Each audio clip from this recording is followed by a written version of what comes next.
Besok pagi juga akan diputarkan film pengkhianatan G30 SPKI. Apa itu? Luar biasa. Ketika para penyidik secara brutal masuk rumah saya.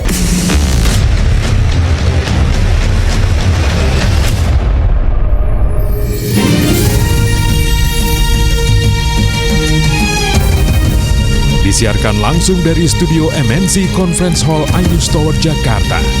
Inilah Rakyat Bersuara bersama Aiman Wicaksono.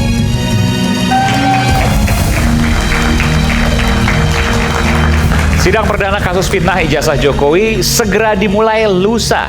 Keterangan saksi dan ahli dinanti. Ratusan bukti siap diuji. Di tengah persiapan sidang, tersangka Roy Suryo menggugat pra-peradilan polisi atas penangkapan dirinya. Sementara terdakwa Dr. Tifa sudah siap maju persidangan Kamis nanti. Apakah selembar dokumen kelulusan yang memicu kontroversi akan ditunjukkan di pengadilan dan dilakukan pengujian? Kita akan simak sama-sama nanti. Saya Aiman Wicaksono, inilah Rakyat Bersuara. Saya akan panggilkan langsung narasumber istimewa pada malam hari ini, pakar telematika yang juga tersangka kasus fitnah ijazah Joko Widodo, Roy Suryo. Mas Roy, selamat malam. Luar biasa, Mas Roy. Pertama kali setelah insiden penangkapan. Ini live saya pertama kali di TV, jadi tepuk tangan untuk Rakyat Bersuara. Oke, live pertama kali TV. Memang pernah di ALC. Oke. Tapi itu tidak live. Itu live di YouTube. Jadi ini live pertama kali. Live pertama kali. Oke, Ya, besok baru di TV sebelah. Oke, baik. Yang di TV sebelah kemarin minggu lalu juga ada, tapi Zoom. Oke. Jadi ini kehormatan saya untuk Terima kasih, Mas Roy. Rakyat Bersuara. Dan sebenarnya Mas, mohon maaf, harusnya saya pamit karena saya masih sidang sekarang. Hari ini harusnya di sidang Ada sidang jam 7 di pra-peradilan. PN Jakarta Selatan. Ya, tapi saya bilang ini dengan Pak Hakim, ini cuk aja. Harusnya saya bilang Pak Hakim, saya ke Aiman dulu ya. Gitu. Oke, kita lanjutkan besok. Terima kasih. Breaking news juga kita Ya. akan siarkan pula Senin, Selasa Besok tadi pagi juga. akan diputarkan film pengkhianatan G30 SPKI. Apa itu? Luar biasa. Ketika para penyidik secara brutal masuk rumah saya. Ada filmnya. Lengkap besok Lengkap itu dengan ya? saksi-saksinya. Oke. Ya, tunggu saja besok. Oke, kita berikan tepuk tangan untuk Mas Roy Sini, Suryo. Mas, sini. Sebelah situ, Mas. Oke. Kemudian Sekjen Pradi Bersatu Bung Ade Darmawan. Selamat malam Bung Ade. Terima kasih, Bung Aiman. Dunia ini panggung sandiwara, ceritanya mudah berubah. Siapa itu, yang Bung Aiman, Indonesia, negara NKRI. Saya doakan Mas Roy menang.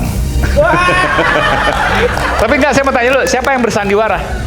Ya, panggung sandiwara menurut saya adalah terlalu banyak dramanya ini. Terlalu banyak dramanya. Ya. Siapa? Mas Roy maksudnya? Oh, bukan. Oke. Artinya inilah penegakan hukum. Seperti itu, Mas Roy. Masa penegakan hukum drama maksudnya gimana? Yang praktek yang kita sering lakukan Saya serius, dalam- Mas, nggak main drama.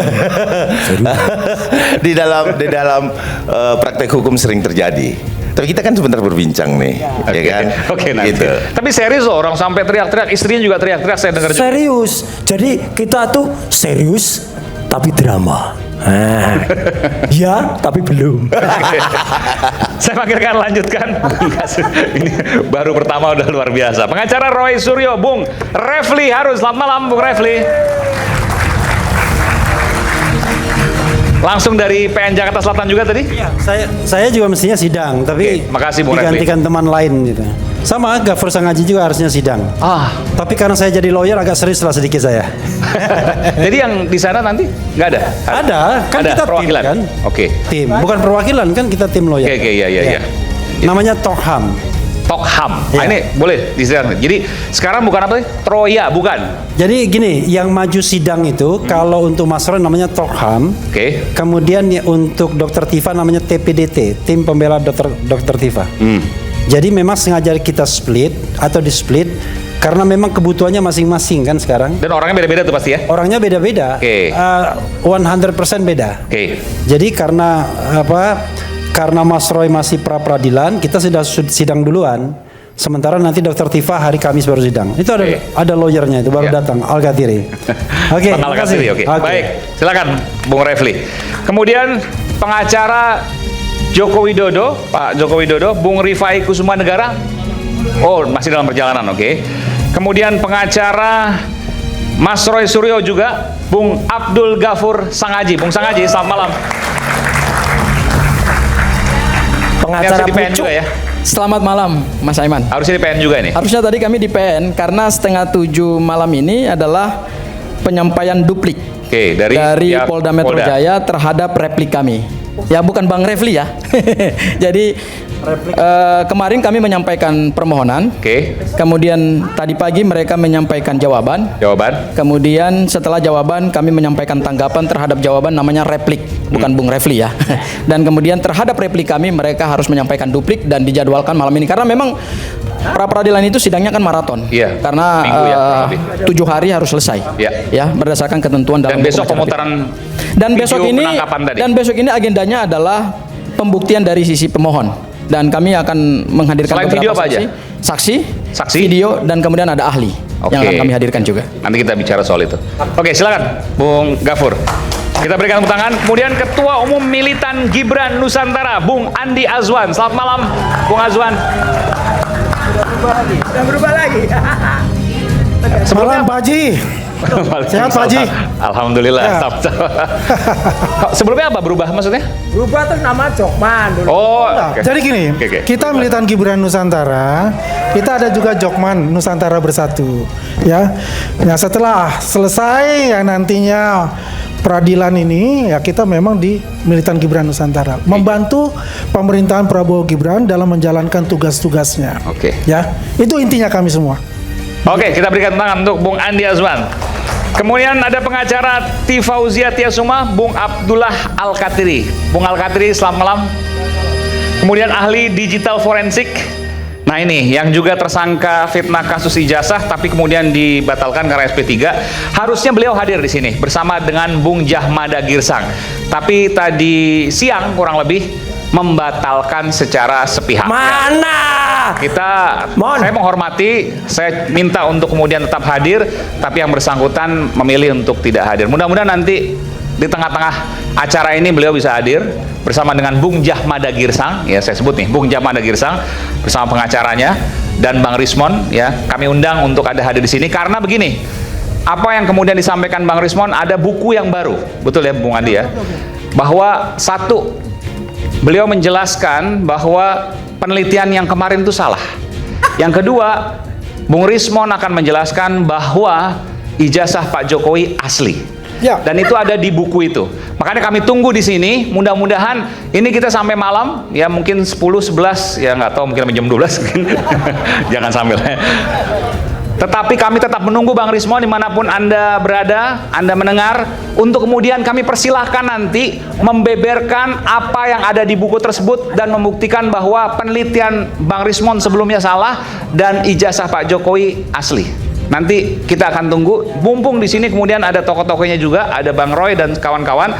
Jadi bisa kemudian langsung di counter atau mungkin ada perdebatan, ada argumentasi, silahkan. Satu lagi Mas Aiman. Respon itu ditunggu ibu-ibu itu. Karena dia bilang ibu-ibu itu bayaran 100.000 katanya kalau demo. Nah, jadi kalau berani datang mohon tunggu ibu-ibu itu. Kamu benar-benar jantan atau betina? Oke. Oke, baik, kita berikan tahu untuk narasumber kita pada malam hari ini. Mudah-mudahan saya sudah panggil semua. Oh, ada Bung Rifai. Bung Rifai mana? Belum datang? Ya, oke, Pak Ugro ada juga. Nanti kita ini terima kasih Pak Ugro. Pak Ugro selalu hadir di acara Rakyat Bersuara.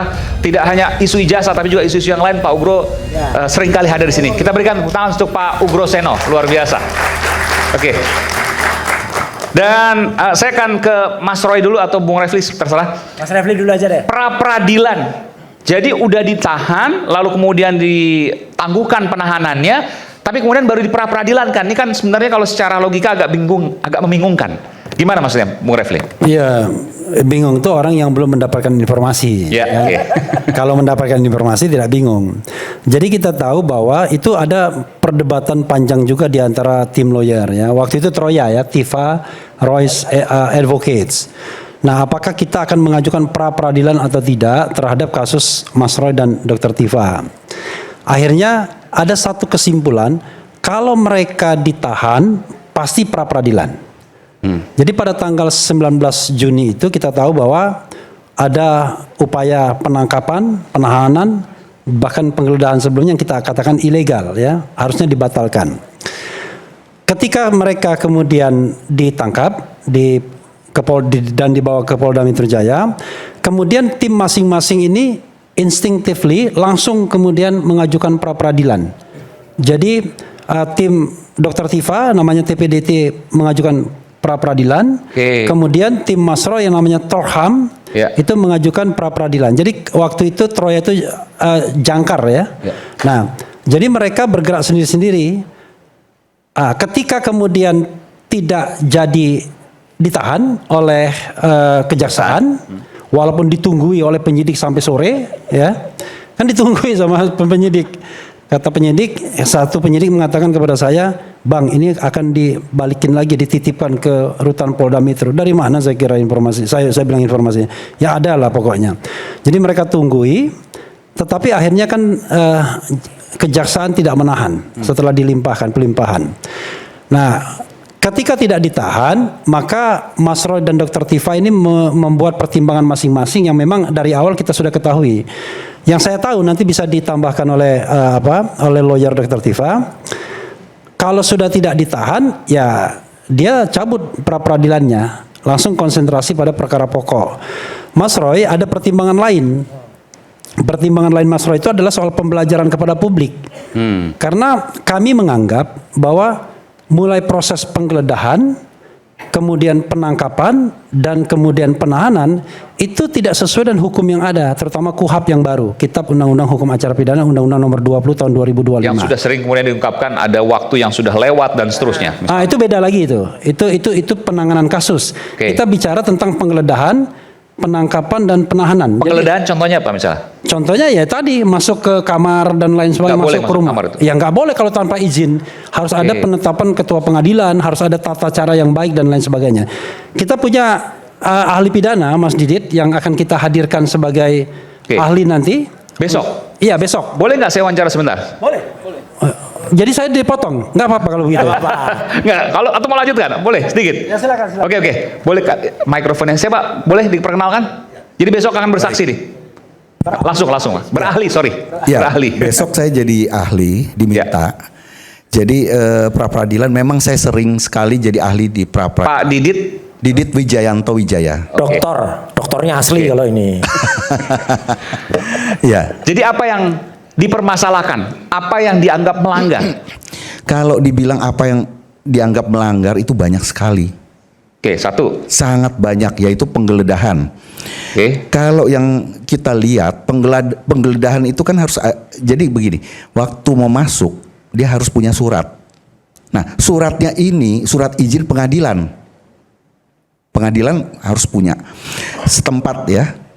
Nah, jadi setelah diperlihatkan, kalau penghuni rumah menolak, nggak mau bukain, panggil RT, RW, lingkungan setempat, kan dia memang harus minta saksi 2, baru dia boleh masuk, ya kan? Ya, kalau kemarin nggak ada RT RW. Tidak ada RT dan RW dan sedikit maaf nih Pak Didit ya.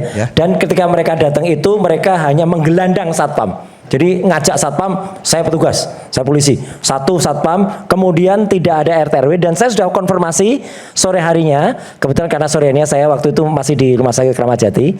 Istri saya sudah konfirmasi dan ada chat WA-nya. Itu besok juga kalau diperlukan bisa kita tampilkan sebagai bukti.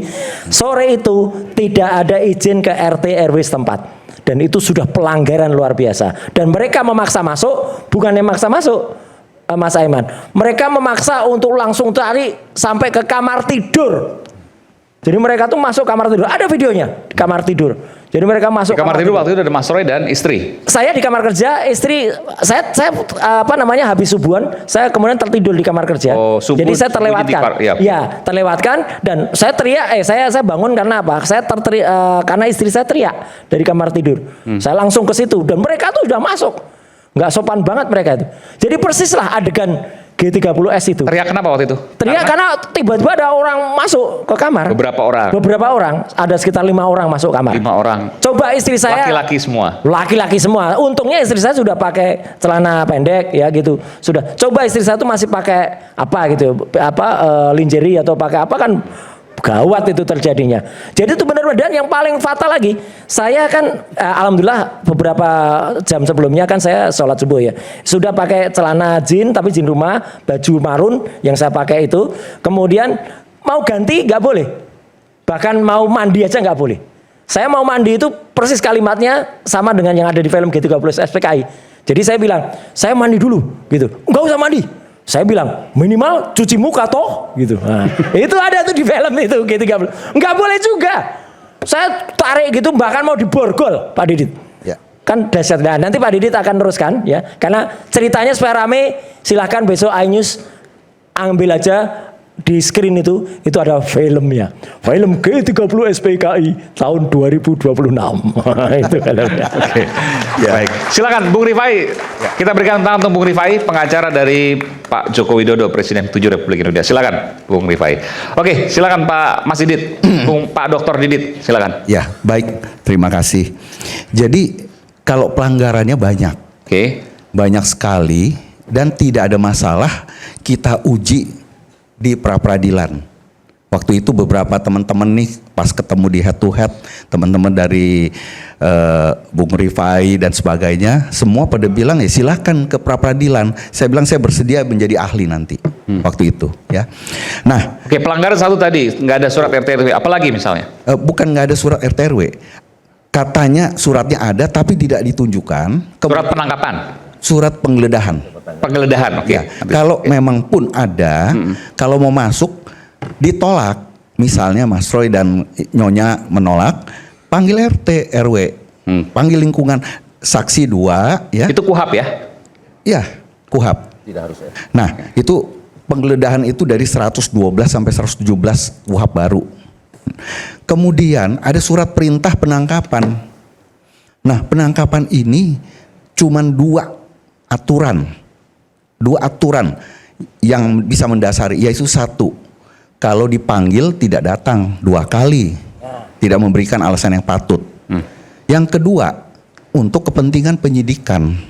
Nah, kalaupun untuk kepentingan pelimpahan tahap 2 tidak perlu ditangkap. Nah, di sini ini problemnya adalah langsung ditangkap. Ini masalah besar sebenarnya, karena di dalam surat perintah penangkapan ditulis pertimbangannya adalah pelimpahan tahap 2. Kalau itu artinya apa? Berarti Polda Metro ingin membuat norma baru, penangkapan boleh berdasarkan pelimpahan tahap 2. Nggak ada itu melanggar. Dan ternyata di surat perintah penahanan itu bertabrakan. Perintah penahanannya dia mengikuti format jelas, format dari KUHAP baru, seluruhnya dimasukkan, dan di sana di angka 2 saya sudah diperlihatkan, angka 2 dibilang ditahan di Tahti Polda Metro Jaya, padahal tidak. Kalau tidak saya tanya diapain, dibantarkah? Tidak juga, nggak boleh. Ini apa ini statusnya? Di rumah sakit tidak dibantar, dan itu murni permintaan dari penyidik. Kemudian poin 3 yang lebih gila lagi, ya, dalam satu kali 24 jam harus segera diperiksa. Lah itu perintah palsu saya bilang. Kenapa palsu? Nggak mungkin diperiksa, karena sudah selesai penyidikan limpah tahap 2, sudah ada P21 30 April. Itu palsu, dan kepalsuan itu bisa dituntut di pasal 278 KUHP. Tadi saya juga mendengar dari tim, ya. Dan itu ancamannya 9 tahun kalau dilakukan oleh aparat penegak hukum. Nggak boleh itu. 278 ayat 1 dibaca aja gitu loh. Nah, ini nggak main-main gitu loh. Janganlah kita mempermainkan nasib orang. Saya nggak bicara soal, saya nggak tahu ya ijazah Pak Jokowi asli atau palsu, saya nggak tahu. Tapi penegakan hukum jangan dibuat permainan. Nah, ini kalau mohon maaf nih, kalau yang namanya kebiasaan, kalau ditahan oleh polisi, diserahkan ke jaksa, ditahan juga, betul. Tapi jangan merekayasa untuk supaya ditahan di jaksa. Kalau di polisi tidak ditahan, itulah namanya perlu power besar di sini. Tapi kalau jaksa punya kewenangan tidak menahan, boleh, tidak perlu power besar. Kalau dia bilang saya nggak mau ikutan, ini ada dosanya. Karena penegak hukum juga kadang-kadang punya nurani. Ada yang punya nurani, tidak hanya punya nur aini aja. Tidak punya apa? Nur aini. Nur aini. Tidak hanya apa itu? nur aini. Ya, jadi kita nggak perlu berpikir bahwa kalau nggak ditahan berarti harus ada power, ada gimana. Ya kalau jaksanya nggak mau ikutan, ya sudah. Dia nggak mau ikutan. Jadi kalau saya lihat ada beberapa orang bilang ini gugatan, ini permohonan pra peradilan, bukan gugatan. Oke. Ya demikian ya. Masih. Mau tanggapi soal itu? Oke. Ya, Ntar. Saya kan belum selesai tadi. Enggak ditanya lagi saya. Nanti saya berikan saran. Tapi ini karena ada sedikit soal teknis, Ya. soal apa namanya acara ya. ya. Biar Terima kasih di-counter dulu. Pak Ahli. Jadi kalau kita berbicara penangkapan, ini kan penangkapan, Ya. bukan pemanggilan untuk diperiksa. Penangkapan itu di pasal 17 jelas dikatakan hanya 2 alat bukti. Itu KUHP lama. Saya berbicara KUHP lama ya. Nah, jadi pasal 17 kemudian pasal 18 surat perintah penangkapan. Berbeda ketika seorang tersangka itu akan diperiksa lagi. Tentu ada panggilan. Kalau penangkapan saya belum mendapatkan di sini diatur harus dipanggil. Beda ya penangkapan dengan akan diperiksa. Ini dimulai dari pasal 16 saya baca, 17, 18 itu saya baca semua prosedurnya. Tidak ada sama sekali saya lihat di situ ketika penangkapan itu harus dipanggil. Itu yang pertama. Harus dipanggil. Tidak harus dipanggil. Itu ada? Tidak ada. Tidak ada. Oke. Tidak ada. Harus dipanggil dulu kemudian dihadapkan untuk diperiksa. Kalau dihadapkan untuk diperiksa, ya. Itu yang saya baca. Ya kan? Ini saya buka nih 16, 17 dan 18. Oke. Kalau Itu seandainya lama. tadi ada surat seperti itu. Surat penangkapan. Penangkapan ada surat penangkapan.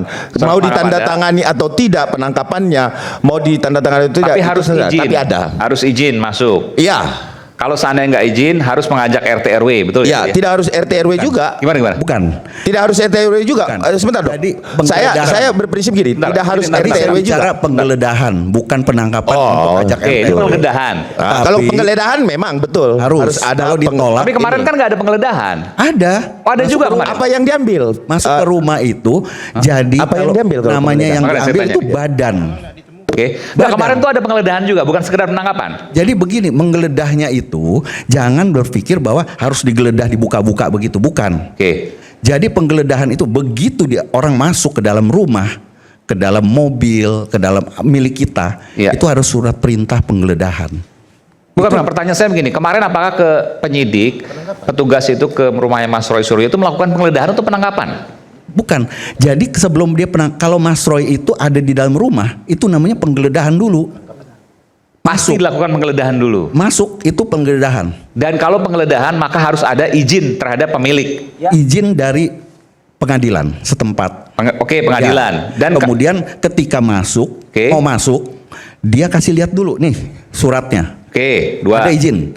Nah, dia membawa 2 saksi. Tapi kalau Mas Roy menolak, Oke. dia harus panggil RT RW. Oke,